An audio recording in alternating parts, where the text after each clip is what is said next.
Om Namo Bhagavate Vasudevaya. Hare Krishna, dear devotees. Thank you for joining today. We wanted to seek the blessings of Radha Madhava, Radha Shyam Sundar, Radha Damodara, Krishna Balaram, Bal Gopal, Gaunitai Srila Prabhupada, Guru Maharaj, and the assembly devotees. So we wanted to look at the different types of names of God. Why is that important? Well, some names have much more potency than other names. And this might sound very surprising. How can that be possible? Surely God's name is God's name. But there are differences in the names. And let's have a look at them. According to revealed scriptures, there is one God who has many forms, but also many names. Krishna has two types of names. There's more than two, but these are the two principal types of names. The primary names and the secondary names. The names of the Lord are all potent. So we do have to understand that any name of God is potent, is very powerful.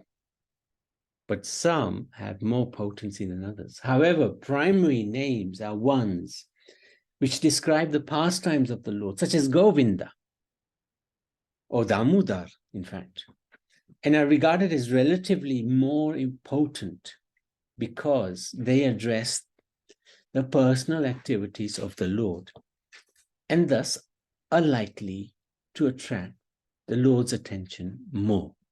So this is the point. The Lord is a person.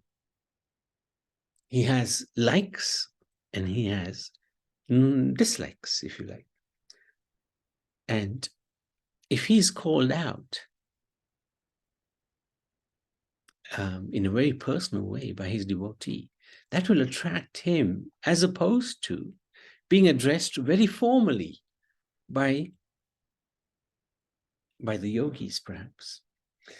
So what are these secondary names? Secondary names describe the qualities of the Lord, such as Ishwar, controller, Bhagavan, full of opulences. So these names are names of God, no doubt, but they address his power,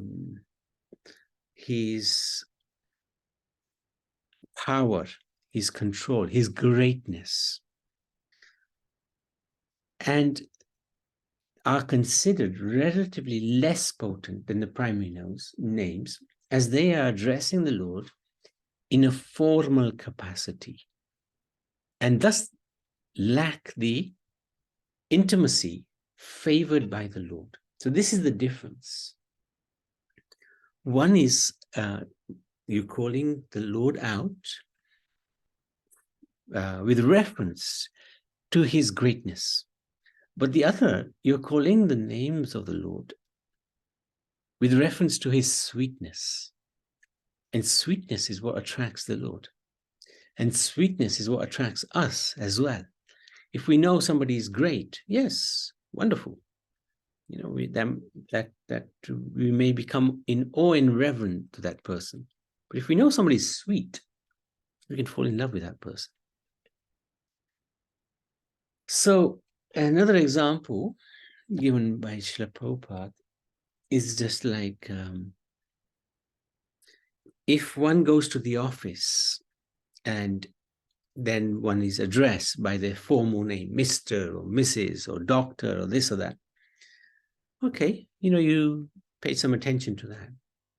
But when one comes home and is the little child or the wife or the husband calls that person by their nickname or, you know, Papa or Pita or Daddy or Mummy, that will bring much more joy to the person concerned, because that is name called out by somebody who loves him or her, and it's the sweet name as well.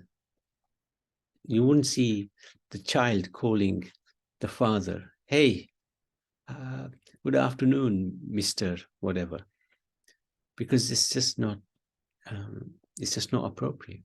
So similarly, the devotees of the Lord, they don't necessarily call God Ishwar or Bhagavan. It doesn't give them any pleasure. It doesn't give the Lord any pleasure. But it gives pleasure when we call the Lord by the name Damodar. So what's the meaning of Damodar? Damo means rope, can also mean self-controlled. Udar means the waist. Damodar. So can also mean that which is pure.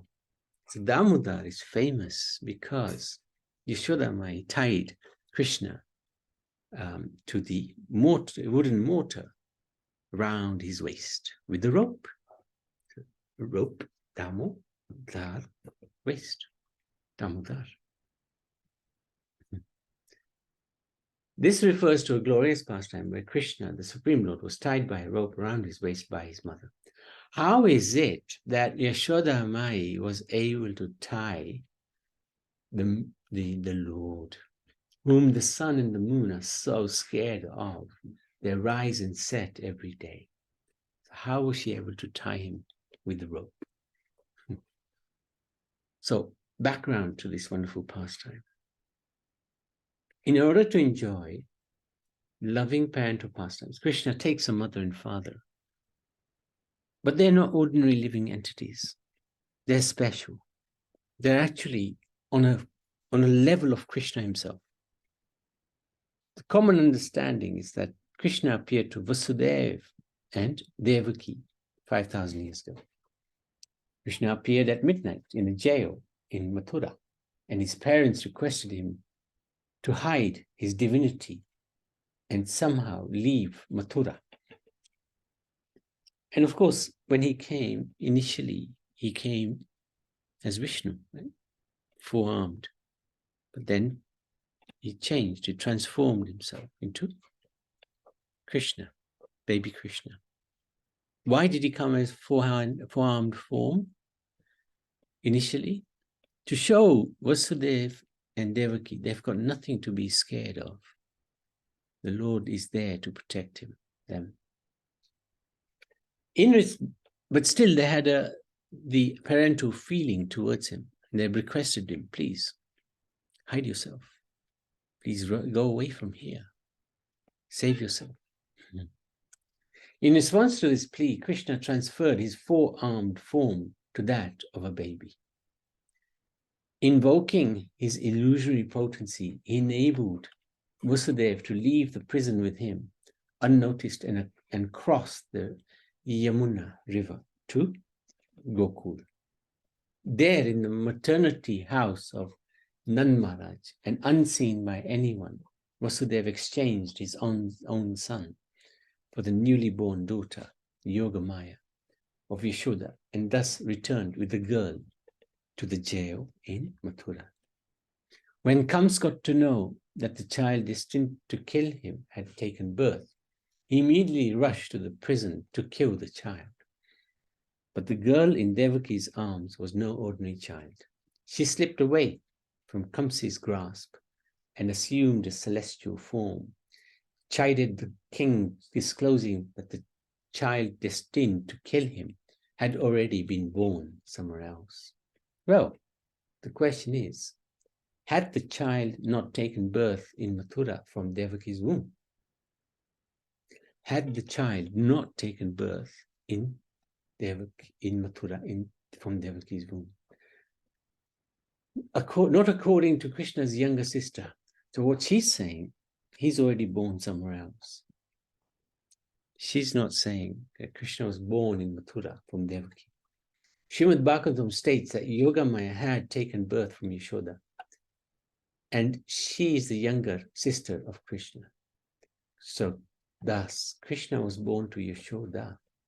Hence, the well-known term that Krishna never leaves Vrindavan.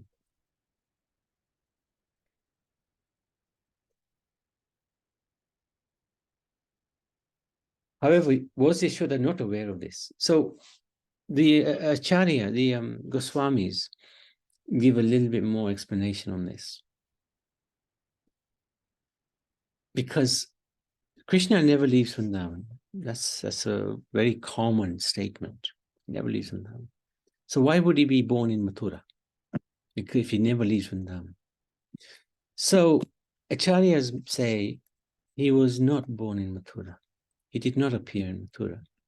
He appeared alongside Yogamaya to Yashodamai. Right? However, Yashodamai was not aware of this. No, Sukadeva Goswami explains that she was too exhausted by the labor of childbirth and fell asleep. So who was a child born to Devaki? Right? So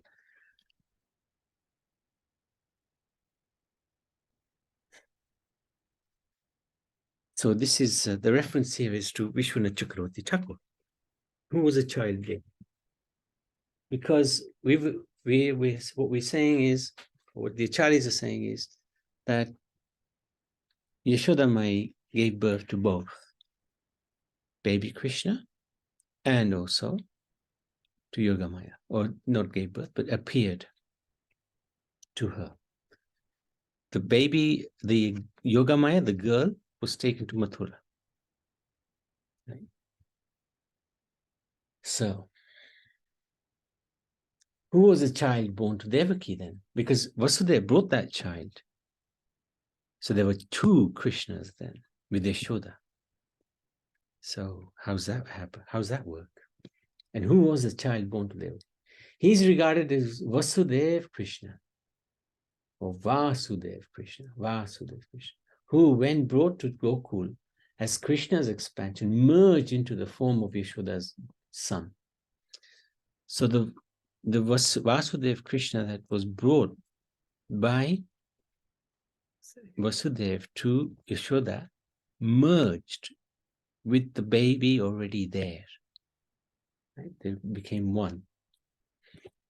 It is this expansion who leaves Vrindavan with Akrur at the age of 11 and Q's comes.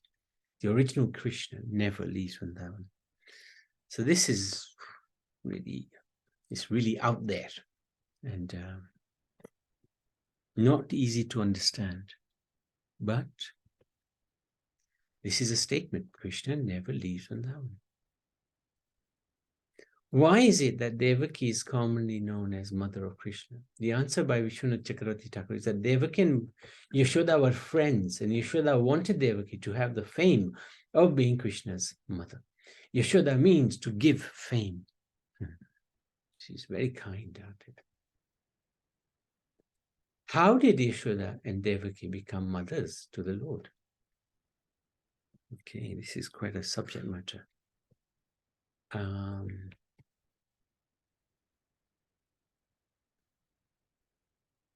Yeah, this is quite a interesting area, and it will take some time to go through it, because it's not as easy as they simply did austerities and they were blessed with Krishna being their child, because they are not devotees who needed to do any austerity. They are very special personalities, especially Yashoda and Nanda. And they are eternally Krishna's father and mother. It's not that they had to do austerity to obtain Krishna as their son. But that's, again, it's sort of, a little controversial, because it sort of goes against a little bit of what the Bhagavatam says, but not really. It's reconciled by the Acharyas, Goswamis. So let's discuss that tomorrow, if that's okay with everybody.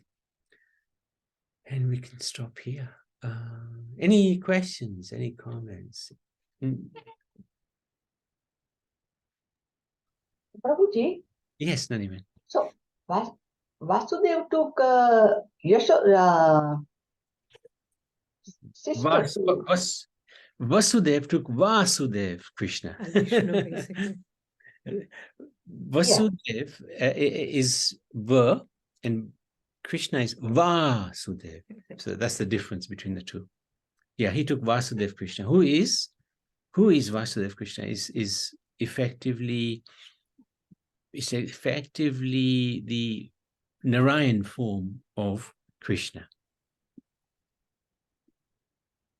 He's the form who comes out of Vrindavan, who went with Akru to went to Mathura to kill Kams. And if you see Krishna, even in Vrindavan, the Krishna that kills the demons is not Yashoda Krishna. Yashoda Krishna is just soft and baby. You know, he doesn't harm anybody. It's the Vasudev Krishna who actually kills the demons. Vasudev Krishna who kills the demons.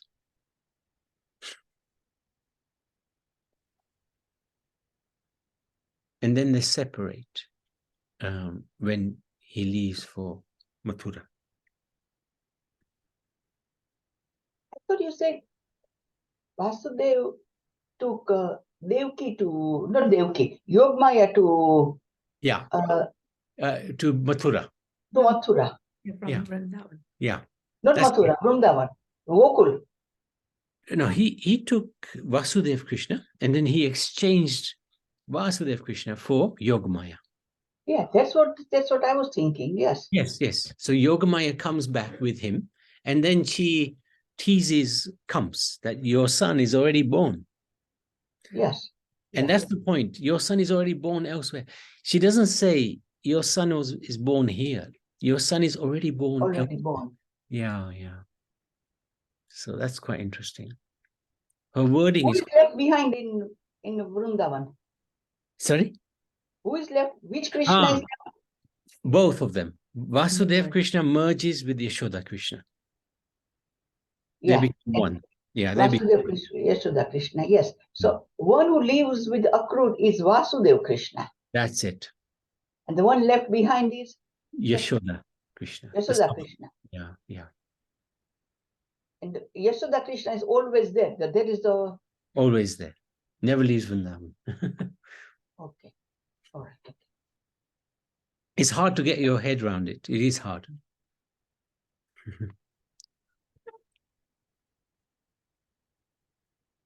And this is very much some of the finer details of Krishna's pastimes. And even if we don't know these details, it doesn't matter so much. It's good to know because when we say Krishna never lives Vrindavan, at least we understand from what point of view that comes, you know. So Yeah. he never leaves Vrindavan. Okay. Thank you, Nariman. Thank you for your interaction. It's really good. Thank you. Okay, Yashoda Krishna ki jai, Vasudev Krishna ki jai, Damodara ji ki jai.